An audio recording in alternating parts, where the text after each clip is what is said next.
విషయానికి వద్దాం. షర్మిల నిజంగా మీరు అనుకున్నట్టు అంత ట్రబుల్ షూటర్ అవ్వగలుగుతుందా కాంగ్రెస్ పార్టీకి? లెట్ us see ఇప్పుడేగా వచ్చింది. అంటే మీకు ఎక్కడుంది వాక్యూమ్ ఎక్కడుంది? ఆల్రెడీ జనసేన, టీడీపీ ఇవన్నీ బలపడుతూ అధికారంలోకి వచ్చేది మేమే అని చెప్పి వాళ్ళు డిసైడ్ అయిపోయిన అది పరిస్థితి. వాళ్ళు డిసైడ్ అయితే సరిపోదు కదండి, ప్రజలు డిసైడ్ అవ్వాలి. హ్మ్. ఇవాళ ప్రజలు ఒక నిర్ణయానికి వచ్చారు, మాకు జగన్మోహన్ వద్దు, ఈ అవ్వల్ నంబర్ ఫ్రాడ్, ఈ చెప్పేది ఒకటి చేసేది ఒకటి, జేబుల్లో కన్నాలు పడిపోయినాయి, బ్యాంకుల్లో అకౌంట్లు వచ్చినాయి అనుకోని మేము మురిసిపోయాం, సంబరపడిపోయాం. కానీ ఇదంతా ఫ్రాడ్, రాష్ట్రం నాశనం అయిపోయింది, నడిచేదానికి రోడ్లు లేవు. ఆడ ప్రతి ఈ దళితులు అని చెప్పి మోసం చేసిన వర్గం కూడా మోసమే అనేది వాళ్ళు గ్రహించారు. ఇది ఇంతవరకు జగనన్న బస్సు, జగనన్న కారు, జగనన్న తిండి, జగనన్న బండి, ఇవన్నీ రోజుకొక ప్రచారం. ఫస్ట్ న్యూస్ పేపర్లో ఫుల్ పేజ్ యాడ్స్ ఇచ్చుకున్నారు. కానీ ఆడు వెళ్ళి చూస్తే అందరికీ అర్థమైపోయింది. అక్కడ వాళ్ళందరూ పనికి ఇక్కడ వస్తున్నారు, తెలంగాణకి ఎందుకు వస్తున్నారు? అక్కడ అంత బంగారంగా ఉండి బ్యాంకుల్లో 3,000 రూపాయలు ఉచితంగా నీకు పడతా ఉంటే పనిచేసే అవసరం కూడా లేదని పడుకున్నారా జనం? ఒక టర్మ్ పడుకున్నారు, రెండో టర్మ్ అర్థం చేసుకున్నారు, మూడో టర్మ్ తొలగిస్తున్నారు. Jagan is going.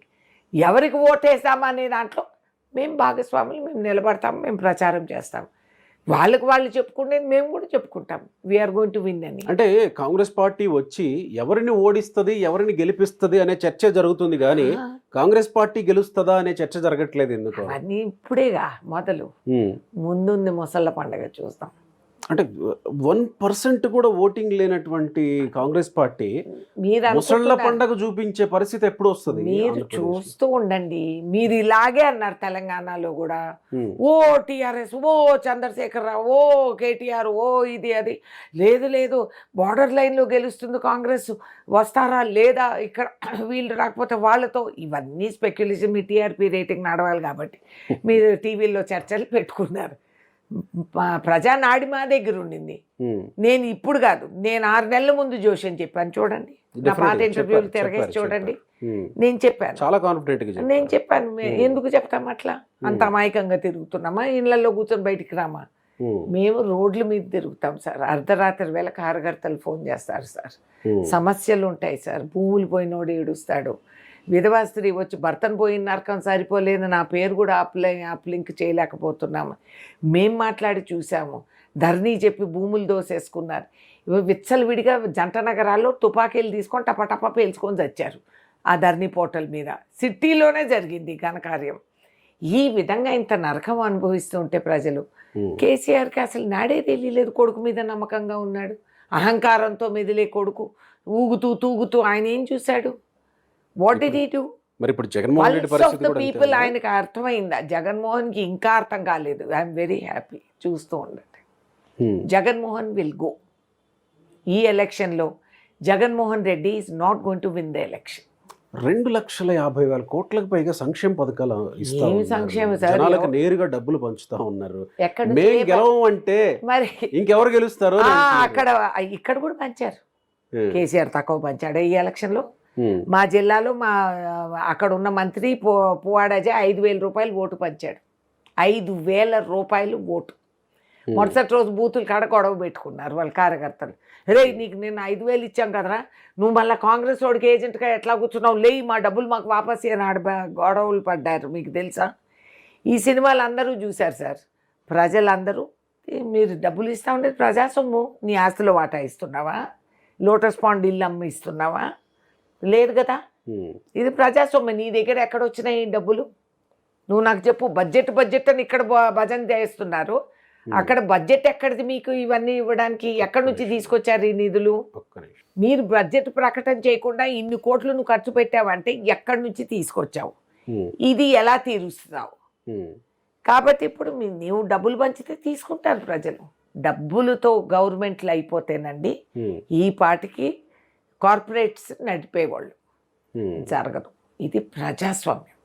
By the people, of the people, for the people.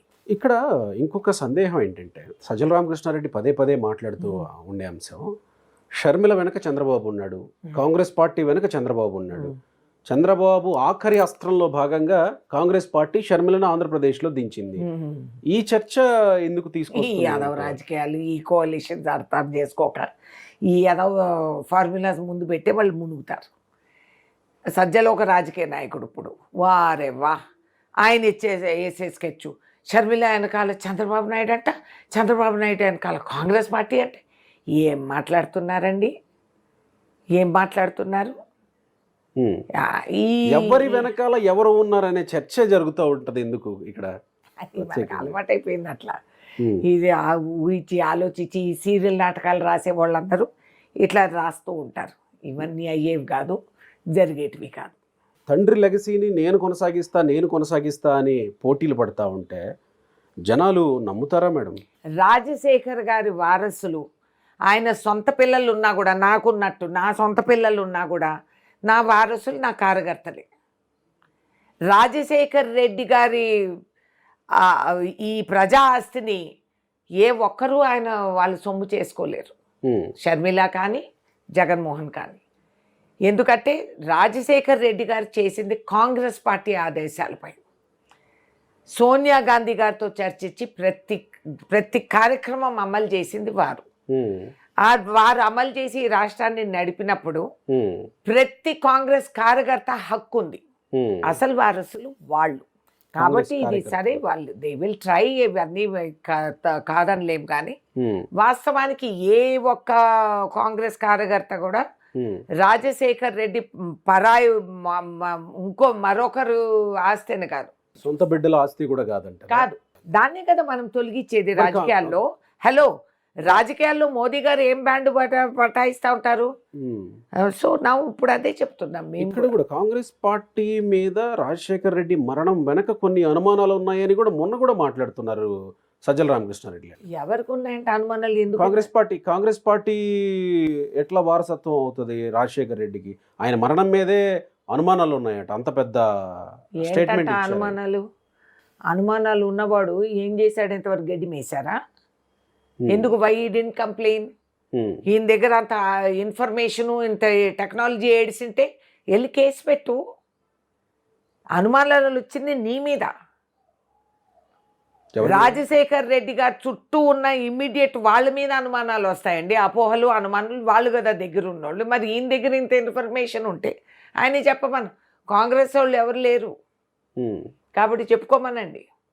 ఈ కథలు, ఈ డ్రామాలు, ఈ డిటెక్టివ్ స్టోరీలు, టీవీ సీరియల్ రాసుకుంటే కాస్త ఫ్యూచర్ అన్న ఉంటుంది. ఎలాగూ రాజకీయ భవిష్యత్తు అవుట్ కాబట్టి మంచి నేను ఆయనకు చెప్తున్నా సలహా, రాసుకో. ఈ నాటకాలు, ఈ గూటకాలు, ఈ సీరియళ్ళు ఏం చేసావు మరి నువ్వు? నీకు నిజంగానే ఇన్ఫర్మేషన్ ఉండి అనుమానాలు ఉంటే why you didn't file case? ఎందుకు? ఓన్లీ ఎలక్షన్ అప్పుడు గుర్తొచ్చాయా అనుమానాలు? కాంగ్రెస్ పార్టీ వచ్చినప్పుడు అనుమానాలు, లేకపోతే అవమానాలు. వారే వా.